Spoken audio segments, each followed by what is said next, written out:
Kita kembali ke Ambon, Saudara. 14 ODP di Kota Ambon saat ini yang dikarantina di Badan Pengembangan Sumber Daya Manusia Provinsi Maluku. Hasil spesimen pertama ke-14 ODP yang diterima gugus tugas pencegahan dan penanganan COVID-19 Provinsi Maluku dari Balitbangkes Kementerian Kesehatan Jakarta negatif. Namun mereka tetap menjalani masa karantina sambil menunggu hasil spesimen kedua. Selasa 24 Maret lalu, 14 ODP yang ada di Kota Ambon telah dievakuasi gugus tugas pencegahan dan penanganan COVID-19 Provinsi Maluku dari salah satu hotel di Kota Ambon ke Balai Badan Pengembangan Sumber Daya Manusia Provinsi Maluku. Ke-14 ODP itu merupakan rekan dari pasien yang terkonfirmasi positif COVID-19.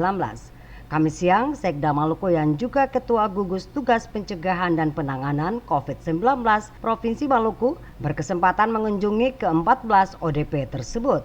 Di hadapan mereka, Kasrosela mengatakan spesimen pertama ke-14 ODP telah diterima Gugus Tugas Pencegahan dan Penanganan COVID-19 Provinsi Maluku dari Laboratorium Badan Penelitian dan Pengembangan Kesehatan Balitbangkes Kementerian Kesehatan Jakarta. Hasilnya negatif. Namun, mereka tetap menjalani masa karantina sambil menunggu hasil spesimen kedua. Sela meminta mereka untuk bersabar karena ribuan sampel dari berbagai daerah di Indonesia yang harus diperiksa Balitbangkes Kementerian Kesehatan Jakarta.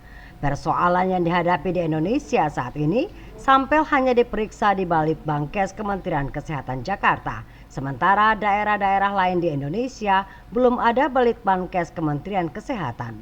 Devi bin Umar dan Hamzah Tomia melaporkan.